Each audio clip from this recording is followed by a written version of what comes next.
नमस्कार दोस्तों, मैं अमन, आपका होस्ट, आपका दोस्त, आपका साथी एक बार फिर से हाजिर हूँ अपनी कहानियों की सीरीज 3 कहानियों के भाग 3 प्रियंका का 8वां पर्व लेकर।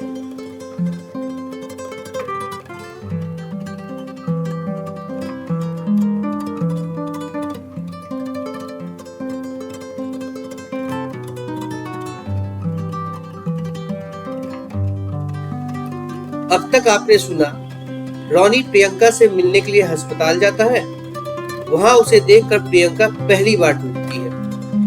वो उसके गले लगती है और उससे अपना दर्द बांटती है। यह बात स्कूल में आग की तरह फैल जाती है। स्कूल की इज्जत और अपनी नौकरी जाने के डर से रॉनी खुद को प्रियंका से दूर करने लगता है। 1 हफ्ते बाद प्रियंका स्कूल आती है तो रॉनी से मिलने की कोशिश करती है, मगर वो उसे नहीं मिलता। थककर प्रियंका उसके कमरे तक चली जाती है। अब सुनते हैं आगे की कहानी।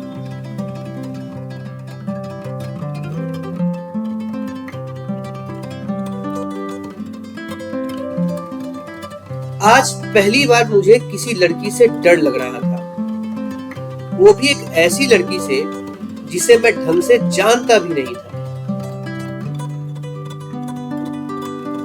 जो कल तक मेरे लिए बिल्कुल ही अनजान थी,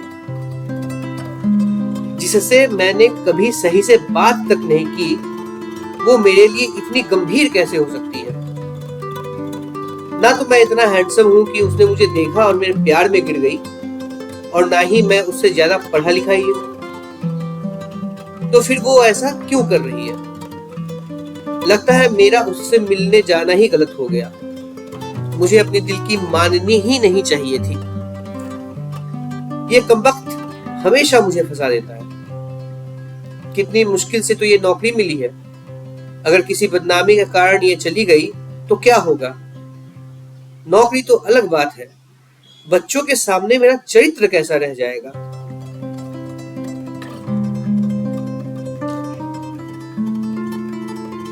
दिमाग सुन था और धड़कन इस गति से भाग रहा था कि कहीं मुझे हार्ट अटैक ही ना आ जाए।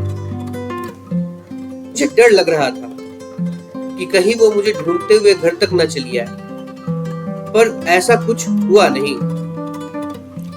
रात भर बड़ी बेचैनी से काटी मैंने, और सुबह होते ही ये सोच लिया कि इससे पहले कि बात हाथ से निकल जाए, मैं ये किस्सा ही खत्म किए देता हूँ। मुझे उससे बात करके इस मामले को रफा दफा कर देना चाहिए, और फिर अगर मामला नहीं सुलझा तो इसके पहले कि स्कूल वाले मुझे निकाले, मैं खुद ही ये स्कूल छोड़कर चला जाऊंगा। कम से कम अपने बच्चों की नजर में सही तो बना रहूंगा। यही सब सोचते हुए मैं स्कूल गया तो देखा वो पहले से ही मेरी राह तक रही थी। इससे पहले कि वो कुछ बोलती, मैं खुद ही बोल पड़ा, देखो मुझे तुमसे कुछ बात करनी है, मगर यहाँ नहीं, कहीं और, स्कूल के बाहर। हमारे आपस के मसले को आपस में ही सुलझा लेना सही होगा। बात उसे समझ में आ गई और बोली, सही है, मैं भी यही चाहती थी। तो फिर ठीक है, आज शाम को स्कूल के बाद हम चाय की टपरी पर मिलते हैं और वही बात करते हैं। अब कहीं जाकर मैंने उसकी आंखों में थोड़ा संतोष देखा। उसका चेहरा सौम्य हो गया था, वो एकदम से सामान्य हो गई थी। शाम को जब मैं चाय के दुकान पर उससे मिलने पहुंचा तो देखा वो पहले से ही वहां खड़ी थी। अब मेरा डर निकल गया और उसका स्थान एक नाकाम और बेतुके से घमंड ने ले लिया। उसे दूर से देखकर मुझे लगा, आज पहली बार मुझसे मिलने कोई लड़की इतनी बेचैन हो रही है। जरूर मुझ में कुछ बात जो वो इस कदर मुझ पे फिदा हो गई है। लगता है पहली बार मेरे साथ कुछ अच्छा होने वाला है, लेकिन मुझे इतनी जल्दी उसे ढील नहीं देनी चाहिए। थोड़ा उसे तरपाऊंगा और फिर कहीं जाकर बात करूंगा। ये होता है लड़के का असली मन, जो एक ही पल में सीधे सिर के बल खड़ा हो जाता है। अभी तक वो जिस लड़की से डर रहा था, अब उस पर अपना रौब जमाने की सोचने लगा। ऐसा मन सोच से बिल्कुल दिवालिया होता है। खैर, मैं उस तक जाते ही कह पड़ा, जो भी कहना है जल्दी कहो, नहीं तो मैं चला जाऊंगा। मुझे रोकते हुए वो बोली, देखो, उस दिन मैंने जो भी कुछ किया वो बिल्कुल भी सोच समझकर नहीं किया। मैं वैसी हूं नहीं, जो हुआ वो नहीं होना चाहिए था। पता नहीं तुम मेरे बारे में क्या सोचते होगे, लेकिन इसके पहले कि तुम अपने मन में कुछ भी गलत भावना पाल लो, मैं तुम्हें यह बता दूं कि जो कुछ भी हुआ वह बस एक कमजोर घड़ी में की गई गलती थी, जो मुझे नहीं करनी चाहिए थी।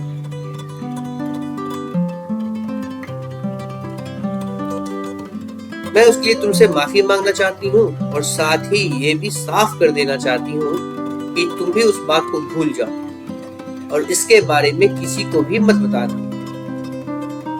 देखो, अगर तुमने ये बात किसी को भी बताई तो मेरी बहुत बदनामी हो जाएगी। मेरे पापा वैसे ही बहुत बीमार हैं, उन्हें मैं और परेशान नहीं कर सकती।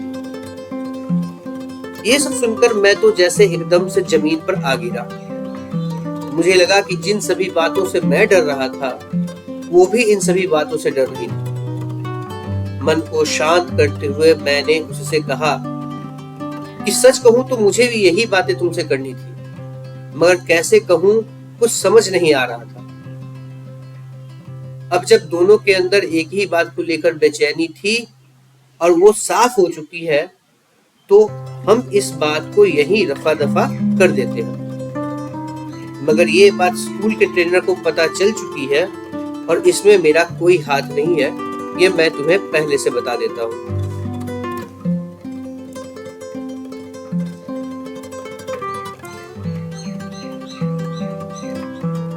मैं खुद ही इस बात से परेशान हूँ कि उन्हें कैसा पता चला ये सब। उसके चेहरे पर चिंता की एक लकीर दिखी, पर फिर बोली, अगर तुमने नहीं कहा तो मेरी तरफ से तुम्हें कोई परेशानी नहीं होगी, बाकी जो भी होगा देखा जाएगा।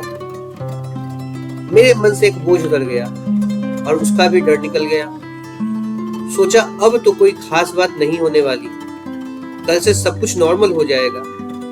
मगर हुआ इसके बिल्कुल उलट। और हुआ क्या?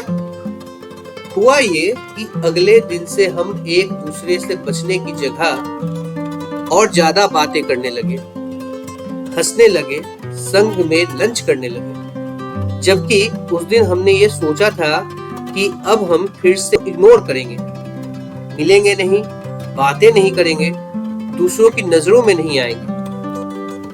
मगर सब कुछ उल्टा होने लगा था। पहले हम अजनबी थे, मगर अब हम यार होने लगे थे, वो भी ऐसी यारी जिसे समाज की परवाह नहीं थी।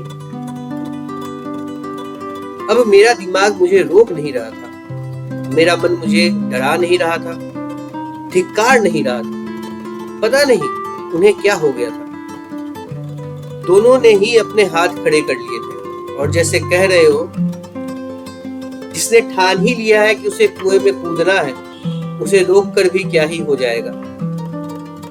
तो क्या इस बार मुझे मेरे हिस्से का प्यार मिलने वाला है? तो फिर क्या इस बार मेरी प्यार की नैया पार हो जाएगी? तो फिर क्या मुझे सच में अपना प्यार पूरा करने का मौका मिलेगा?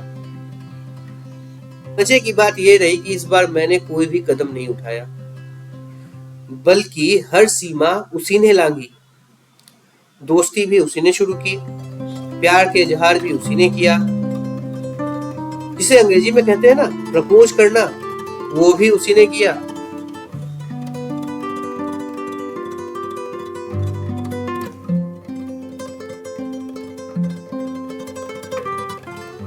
सब कुछ सही चलने लगा था। मगर यही तो दिक्कत है ना थे मेरे साथ, कि जब सब कुछ सही होने लगता है तो कहीं दूर मेरी बदकिस्मती मेरा राह देख रही होती है। मैं तकरीबन 1.5 साल से अपने घर वालों से नहीं मिला था। और ना ही किसी को मेरे होने की जानकारी ही थी। मगर एक दिन जब मैं बाजार में था तो मुझे मेरे घर के एक पड़ोसी ने देख लिया। मुझे देखते ही उसने ऐसे जकड़ लिया जैसे कोई अपने बच्चे को भीड़ में खो जाने के डर से जकड़ता है। जब मैंने उसे देखा तो दंग रह गया, क्योंकि इस शहर में उसका होना नामुमकिन था। मुझे देखते ही वो सबसे पहले मुझ पर चीखने लगा कि क्यों मैंने किसी को अपनी खबर नहीं भेजी। मुझे पता चला कि कई दिनों से माँ बहुत बीमार है, मुझे बहुत याद कर रही है। बात जब माँ की आई तो मैं एकदम से घर जाने को मचल गया। उसी रात को मैंने ट्रेन पकड़ी और यहाँ से बिना किसी को बताए चुपचाप अपने घर के लिए रवाना हो लिया। अपने घर में अपनों से मिलने का जो सुख होता है वो सुख आपको बस वही बता सकता है जो कई दिनों बाद अपने घर लौटा हो।